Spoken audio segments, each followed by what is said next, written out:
मेरा नाम पवन कुमार, मैं अयोध्या रायगंज का निवासी।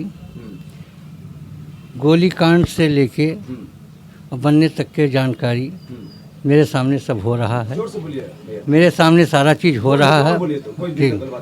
ठीक है, ठीक है। उस समय कारसेवकों पर जिस समय गोली चला है, हमारी प्रतिष्ठान सहित गली में थी। इसी जगह कठारी बंधु मारे गए। ओम श्री भारती का निवास स्थान पे कठारी बंधु को पुलिस वाले गोली मारे और कितने कारसेवक जो अधमरे हुए थे, चोटिल हुए, उनको बसों में लाद के ले जाके सरजू नदी में फेंक दिया गया। अच्छा भैया, हम शुरू से सवाल करना चाहते हैं। 30 अक्टूबर को, जब 1990 में 30 अक्टूबर से 2 नवंबर तक में आपने क्या देखा? गुंबद गिरने से लेके और कोठारी ब्रदर्स जिस गली में आए उस गली तक का बात बताइए। 90 में तो गोली कांड हुआ बाबूजी। 92 में जो है मस्जिद गिरा। तो पहले कोठारी ब्रदर्स के बारे में हमें बताइए कि उस समय जब तीनों गुंबद गिराए गए थे, 1990 में नहीं गिराए, 92 में नहीं गिराए थे, लेकिन 90 में गोली कांड हुआ था, कोठारी ब्रदर्स मरे थे। वो कैसे, क्या कुछ हुआ था, थोड़ा संक्षेप में। भीड़ में सारे कारसेवक जा रहे थे राम जन्मभूमि। लाठी चार्ज पुलिस वालों को आदेश हुआ। सारे कारसेवक एक ही जगह बैठ गए, राम राम का धूम करने लगे। उसके बाद फिर पुलिस उनको हटाने का प्रयास की, लाठी चार्ज करी। जब वो नहीं हटे, फिर उनके ऊपर ताबड़तोड़ गोली की बरसात शुरू कर दिया गया। अयोध्या के किस हिस्से में पहले लाठी चार्ज हुआ और कारसेवक किधर किधर भागने लगे? ये मेन रास्ता हनुमानगढ़ी चौराहा था। उस जमाने में जन्मभूमि जाने का यही एक मार्ग था, बाकी कोई मार्ग नहीं था, जो कि कारसेवकपुरम से होते हुए सीधे हनुमानगढ़ी, हनुमानगढ़ी से दशरथ महल और जन्मभूमि जाने का यही एक मार्ग था। इसी रोड पे सबसे ज़्यादा कारसेवक थे। इसी रोड को पुलिस ने घेरा। हनुमानगढ़ी चौराहे से गोली कांड शुरू हुआ और ये तुलसी स्मारक भवन तक जो है कारसेवकों पर अंधाधुंध गोलियां बरसाई। कौन से स्मारक भवन तक? तुलसी स्मारक भवन तक जी। और फिर हमें ये बताइए कि सबसे ज़्यादा जो ऊपर शहादत में जिनका सबसे ज़्यादा नाम आता है, पहला बार भगवा झंडा फहराने वाले शायद बाबरी पे कोठारी ब्रदर्स है, इसके बारे में कुछ बताइए। नहीं, कोठारी बंधु तो 90 में मार दिए गए थे और ये मस्जिद जो गिरी है 92 में गिरी है। 90 में फहराया था ना उन्होंने झंडा? नहीं तो वहाँ पहुँच थोड़ी नहीं पाए थे, नहीं पहुँच पाए थे कोई। अच्छा, तो उनको यहाँ पे हिटेड गोली क्यों मारा गया? उनके कौन से काम के लिए वो मतलब वो टॉपेड हो गए? दरअसल ऐसा कोठारी बंधु का जब गोली कांड हुआ तो दोनों सगे भाई थे। एक भाई को गोली लगा, दूसरा भाई जो है उनको बचाने गया, उसको भी तत्काल गोली जो है उस समय जो भी तैनात फोर्स थी उन्होंने मार दिया। बचाने के चक्कर में दोनों भाई एक ही जगह शहीद हो गए। उन्होंने भगवा झंडा नहीं लहराया था बाबरी पे? नहीं, भगवा झंडा तो उस समय भाई हमें नहीं जानकारी कि वो लेके गए थे, लेकिन गोली कांड जो हुआ था उस शहीद गली में दोनों आदमी को जो है पुलिस वाले, दोनों भाइयों। तो हनुमानगढ़ी चौराहा से वो लोग जब फायर शूट हुआ, जब लाठीचार्ज हुआ, तो किधर भागने लगे वो लोग? वो लोग जो है इधर तुलसी स्मारक भवन की ओर भागने लगे। अच्छा। रिटर्न कारसेवकपुरम के रास्ता है उसी ओर। अच्छा। सो फिर उनको मतलब आप कुछ बता रहे थे गली के बारे में, गली का माहौल कैसा था, कैसे फायरिंग हो रही थी, कैसे लोग मर रहे थे, क्या कुछ हो रहा था उस दिन? उस समय जितनी छतें, घर की जितनी छतें थी सब पे पुलिस तैनात थी और घर के सारे व्यक्ति को अंदर कर दिया गया था। और ऊपर से जब आदेश आया तो वो ताबड़तोड़ गोलियां, तिब्बती पुलिस तैनात थी उस समय, ताबड़तोड़ गोलियां उनके ऊपर फायर करना शुरू कर दी। पहले से छतों पे? जी, पहले से छतों पे तैनात थे। और ऐसा सुनने को मिला है कि गलियों में बैठे हुए थे पुलिस से बचने के लिए कि गोली किसी को न लगे, शांति से बैठ के राम धुन कर रहे थे। धुन कर रहे थे, लेकिन जब ऊपर से उनको हटाया गया तो वो लोग राम जन्मभूमि जाने के लिए अड़े हुए थे। और जब प्रशासन लाठी चार्ज, उसके बाद आंसू गैस के गोले, फिर जो है गोली कांड ये शुरू किया गया। ये सब आपने देखा है? जी। और ये बताइए हमें कि कितने लोग मरे होंगे उस दिन? उस दिन तो बाबूजी हमारे ख्याल से हजारों की संख्या में लोग मरे थे। फिर ये 35-40 का डाटा क्यों दिखाया जाता है हमेशा? अब बाबूजी सरकार की नीति है, कम से कम हर दुर्घटना में कम से कम दिखाया जाता है। ट्रकों में भर के यहाँ से लाश ले गए हैं, डीसीएम में भर भर के, जो चोटिल थे वो भी लाद लिए गए हैं। यहाँ मैंने गलियों में कुछ लोगों से मुलाकात की, वो लोग कैमरे पे नहीं आना चाहते थे और कुछ कहते कहते रुक गए कि जितने लोग मरे थे उनको तो ट्रक में भर के ले जाया जा रहा था, गलियों को वाटर टैंक के पानी से धुला जा रहा था कि खून ना दिखे, और जो अधमरे लोग थे उनको भी मरा हुआ समझ के ज़बरदस्ती ट्रक में लाद के फेंक दिया। हाँ, तो सही बात है, ये लादा गया सब। ये सही बात है? सही बात है, क्योंकि जो है उस समय प्रशासन जो है रोड साफ करना था, जो भी जैसा मिला उसको लाद के लेके चले गए, भरे उसमें डीसीएम में ले जाए गए, कोई ट्रीटमेंट किसी का नहीं था। कर्फ्यू का माहौल था, किसी ट्रीटमेंट नहीं, सब घर से निकल नहीं पा रहे थे। जो छतों से या चुपके देख सकते थे वो देखे गए। अच्छा, इस बात में कितनी सच्चाई है कि मैंने एक वीडियो बनाया है और हमारे दर्शक लोग देखे हैं उसको, और वो एक बात बताइए, वो जहाँ पे कोठारी ब्रदर्स छुपे हुए थे, तो ऐसा क्यों कि मतलब ऐसा लोग बात करते हैं कि सबसे पहले उन्हीं को खींच के बाहर निकल के गोली मारी। दरअसल जैसे जिस जगह वो लोग घुसे हैं घर के अंदर, पल्ला बंद नहीं हो पाया, वही जो आखिरी में जिसे बचे तो पुलिस वाले खींच लिए। जैसे आप घुस रहे हैं छुपने के लिए जहाँ, क्योंकि जो जहाँ पा रहा था गली कुचा भाग रहा था, जब गोलियां चलने लगी तो आदमी भागने लगा, भगदड़। तो जो जहाँ जैसे जगह पाया घुस, किसी घर में घुसने पल्ला खुला या तूड़ा घुस के बचने की कोशिश किया, उसी में वो लोग घुस रहे थे, उसी तरह समझ उनके ऊपर हमला हुआ, गोली बाहर खींच के रोड पे गोली मार खींच के बाहर कर दिया गया। और दरअसल उनके साथ के लोग थे, ये चिन्हित हो गए कि वो कोठारी बंधु थे दोनों। फिर वो कुछ याद है ऐसा कुछ क्या कि उनके घर वाले कब आए थे और कैसे मिले थे? उनको देखा आपने कभी? पूर्णिमा जी को, उनके बहन को देखा कभी आपने? नहीं, आए थे तो उनके अभी इसमें प्राण प्रतिष्ठा में उन्हीं के एक पटीदार हमारे यहाँ आए थे 22 तारीख को, वो बाल वगैरह बनवाए हमारे यहाँ, और वही बताने लगे हम उनके पटीदार हैं कोठारी बंधु के। तो वो लोग भी अपना फ़ोटो वगैरह यहाँ खिंचाए हैं, सारी चीज़ों को ग्राफी किए हैं। फिर एक कुआं था, उसमें लाशें गिरी हुई थी काफ़ी, वो सब भी वीडियो अपना बना के यहाँ से वो लोग गए, वही बताए कि हम जो है कोठारी बंधु के पटीदार हैं, उन्हीं के घर से आए हुए हैं। वो कुआं में क्या सच में 30-40 लोग फेंके गए थे? अब हम तो एक ही दो देखे हैं भैया, 30-40 को। आपने अपनी आंखों से एक दो देखा? कई दिन बाद जो है एक लाश जब गंधाने लगा, तब उसमें जब हल्ला हुआ तो उसमें से निकाला गया है, तब जो है हम लोग भी देखे, एकदम लाश सड़ चुकी थी।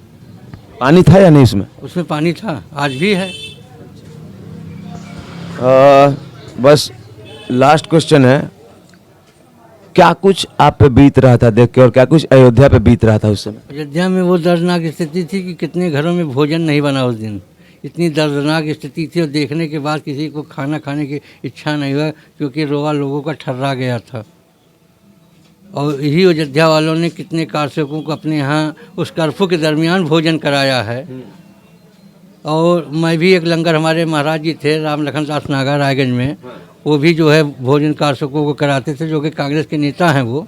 क्या सच में धरती लाल हो गई थी खून से? बाबू जी, उस समय का वीडियो तो नहीं है, ना मोबाइल था, नहीं तो आज भी सेव करके रखे रहते तो हम आपको दिखा सकते। बताइए ना, कैसा दिख रहा था गली और नाली? नालियों में खून बह रहा था, यही इतना अंदाज़ा लगा लिया। रोडों पे खून के धब्बे काफ़ी दिन तक दिखाई दिए, और जब कर्फ्यू का माहौल ख़त्म हुआ तो गोली जहाँ जहाँ धसी हुई थी दीवारों पे, कितना पुलिस वाले उसको भरे हैं, कितना बच गया।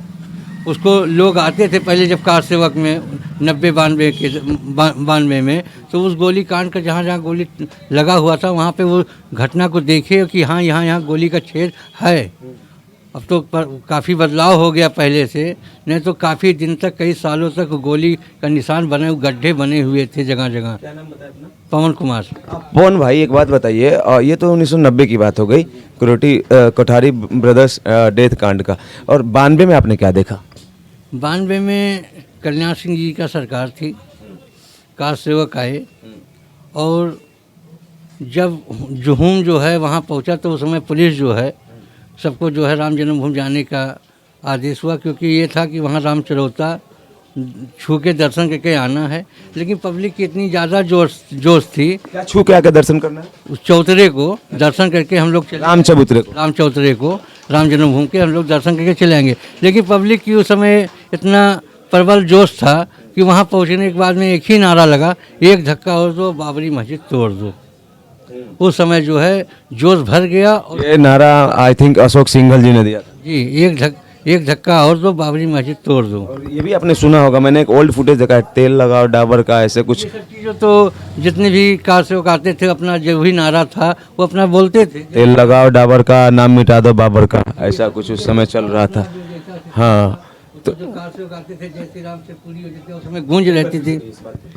उस समय जितने भी कार सेवक आते थे, पूरी अयोध्या राममय थी, और राम गूंज से पूरी अयोध्या 90-92 में गूंज रही थी, और काफ़ी दिनों तक, कई वर्षों तक ये गूंजा है। जब जो भी लोग अयोध्या आते थे उस घटना को देखने या दर्शन करने राम जन्मभूमि, तो उस समय जत्थे पे जत्था राम जय श्री राम का नारा पूरी अयोध्या में गूंजता था। उम्मीद तो आपको कल भी रहा होगा, जैसे आज उम्मीद पूरी हुई है क्या? आज से 32 साल 33 साल 35 साल 40 पहले जब आप लोगों की उम्मीदें रहती थी, जब किसी भीड़ जुलूस को देखते थे राम के नाम पे, जब अयोध्या में आती थी लाखों की संख्या में, तो उस समय लगता होगा ना कि अब के बार मंदिर बन जाएगा, लेकिन वो सपना टूटता था हर बार कहीं ना कहीं। सपना टूटता था। ये आस जगना शुरू हुआ 2010 से। सीरियसली आप ये बोल रहे हैं कि 2010 से मतलब आस जगना शुरू हो? उससे पहले आस नहीं होती थी आप लोगों को? आस क्या, राजनीति होती थी उसके पहले। नहीं तो अगर सरकार चाहती तो एक विधेयक पास करके भी बनवा सकती थी, लेकिन कोर्ट द्वारा हमारे यहाँ बना, कोर्ट के आदेशानुसार हुआ, सभी लोग खुश हैं इस चीज़ पे, ठीक है। और उस समय जब पहला जजमेंट आया, 3 भागों में राम जन्मभूमि को बांटा गया, एक राम जन्मभूमि को दिया गया, दूसरा निर्मोही अखाड़ा को, तीसरी मुस्लिम लॉ बोर्ड को दिया गया। पहला जो एक जगह दिया गया राम जन्मभूमि को, दूसरा निर्मोही अखाड़ा को, और तीसरा मुस्लिम लॉ बोर्ड को दिया गया, राम बोर्ड को दिया गया। तो उस समय ये आस जगह कि अब इसका जो एक फैसला हो गया है, अब इस पर जब दोबारा केस दायर हुआ तो हम लोगों का आस जगह कि कुछ दिन में इसका जो है फैसला निश्चित हो जाएगा, चाहे जैसे हो जाएगा। 2010 से ही लगा आपको कि अब कुछ होने वाला है? अब इसमें कुछ ना कुछ परिवर्तन होगा धीरे धीरे जो है। फिर मोदी गवर्नमेंट आई, इस पर विशेष ध्यान दी, स्पेशल बेंच बना, 3 महीने की सुनवाई के बाद फैसला 2019 में आ ही गया। अखंड भारत में जहाँ कहीं भी हिंदू लोग हैं उनके लिए मतलब समझिए कि एक इतिहास लिख दिया गया 22 तारीख को, और जो कि कभी ना मिटने वाला इतिहास है। तो संपूर्ण विश्व जहाँ खुशी मना रहा है, दिवाली मना रहा है, तो आप तो अयोध्या वासी हैं। वनवास के बाद भी अयोध्या वासी ने बहुत बेसब्री से इंतजार किया था प्रभु का। अभी आप अपना अंदर के खुशी को बयां कीजिए। अंदर की खुशी श्रीमान जी है कि हम लोगों ने इतनी खुशी जाहिर किया कि अपने घर दुकान मकान पे दीप जला के, और कितने लोग आए जो कि रहने की जगह नहीं पाए, जो कि मोदी जी ने हाथ जोड़ के मीनार 30 तारीख को किए थे। शायद एक सवाल छूट गया, आपका बात इंटरप्ट करूंगा। कहीं ना कहीं 90 के दशक में आप लोग लॉ एंड ऑर्डर जो कानून व्यवस्था था उसको देख के असहाय महसूस करते थे क्या खुद को? बहुत असहाय था, क्योंकि अभी इस प्रकार से हिंदू को मार दिया गया, इतने हिंदू मारे गए, असहाय तो था ही। कुछ कर नहीं पाते थे, बस रोते थे और गम में रहते थे। तो भाई ऐसा है कि उस समय शासन प्रशासन जिसके हाथ में था वो किसी को बोलने देता था। और आज अयोध्या में अपना हक का बात करना आसान हो गया है क्या? आसान हो गया है, पूरा राममय है। आज 3 दिन हो गया लगातार दर्शन करते हुए, लाखों की भीड़ रोज आ रही है। प्रशासन जितना कल्पना नहीं किया था उससे ज़्यादा भीड़ आ रही है। जिस समय मैं आपका इंटरव्यू ले रहा हूँ, आज 25 तारीख है और 25 तारीख तक लोगों ने 5, 7, 9, 10 लाख प्लस लोगों ने दर्शन किया, जो कि एक वर्ल्ड रिकॉर्ड है। एकदम वर्ल्ड रिकॉर्ड है। पब्लिक अगर साधन न बंद हुआ होता तो शायद शासन प्रशासन उनको थाम भी नहीं पाता।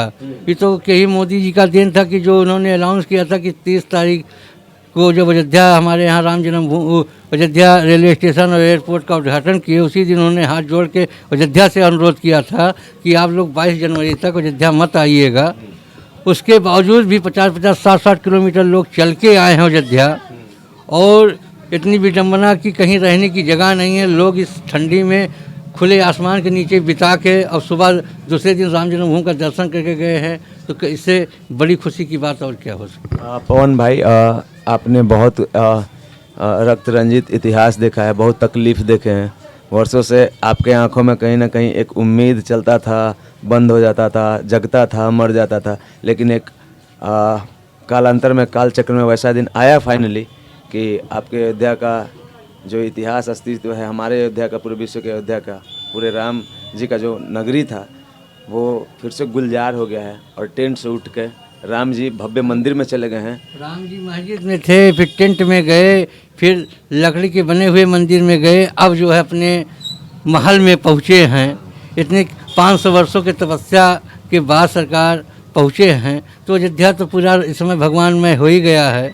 तो दोस्तों, पवन भैया उस समय के साक्षात्कार करने वाले, बुरे दिन देखने वाले, खून से लेके बाबरी मस्जिद को गिरने तक देखने वाले। अच्छा पवन भैया, कुछ कह रहे थे आपकी, जब पहला 4:55 पर पहला ढांचा जब गिरा था तो आप वहाँ पे थे, उस समय गिरने का जो मतलब परिदृश्य था कैसा था आपके आंखों के सामने? अरे बहुत तेज, जैसा पुराने ज़माने का बना हुआ था, और उस समय इतना तेज जो है गर्दा उड़ा है, और कई लोग चोटिल हुए उसके अंदर। गर्दा मतलब धूल का गुब्बार उड़ा है। क्योंकि गुम्बद था, नीचे से खोद दिया गया, ऊपर वाला गिरा और पूरा धूल का गुबार हो गया और उसका मट्टी नहीं बचा कि लोग उसको यादगार के रूप में एक एक ईंटा और मट्टी जो जितना पाया वो लेके अपने घर चले गए उस समय। भाई 4:55 पे या फिर 4:30 बजे टाइम का कुछ तो एक्चुअल पता नहीं है, लेकिन 4 से 5 के बीच में जो पहला मस्जिद का गुंबद गिरा था उसका जो परिदृश्य था आपके आंखों के सामने, वो आप देखा आपने? एकदम हम भाई साहब उसी जगह खड़े हुए थे। आगे गेट पे जो है एक मंच बना हुआ था, उस पे इसके अडवाणी जी हमारे, उमा भारती जी, ये लोग बैठी थी और ये लोग जो अपना भाषण दे रही थी। और उसी समय वहाँ पे जब गिरा है तो हम उस समय जो है इतना भगदड़ हुआ जिसे हाँ भागे, हम भी भागे इसलिए कि हल्ला हुआ, फोर्स आ गई, फोर्स आ गई, फोर्स। तो हमको उस समय भाई सबको जानकर हम लोग, लड़का लोहारी का उम्र रहा, हम लोग भी भागे, आके सिलेशन नाच के लगे निकले और वहाँ से फिर पीछे पीछे भागे। फिर थोड़ी देर बाद हम लोग आए, फिर पता लगा फोर्स आ गई।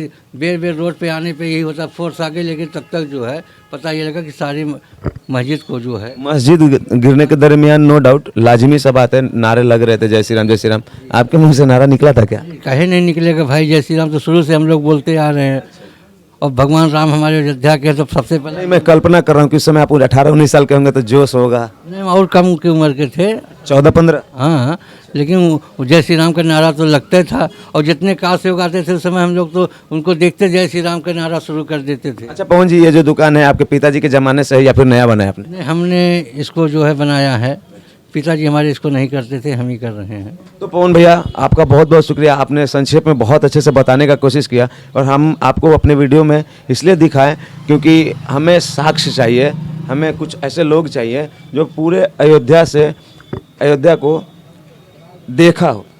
उस घटना के दरमियान 30 अक्टूबर से लेके 1992 तक, 30 अक्टूबर, 30 नवंबर, 2 दिसंबर 1990, 6 दिसंबर 1992 जो घटनाएं हुई थी ना, पवन भाई ने आंखों से देखा था। उसी सब के बारे में हम आपको सोचे कि बताएं, आपको दिखाएं। कम से कम आपको दूसरे टाइप से समझाने से बेहतर था कि हम चश्मदीद से बात करवाएं। तो पवन भाई बहुत बहुत थैंक यू सो मच, जय श्री राम, आपने बहुत अच्छे से बताया, थैंक यू। जय श्री राम।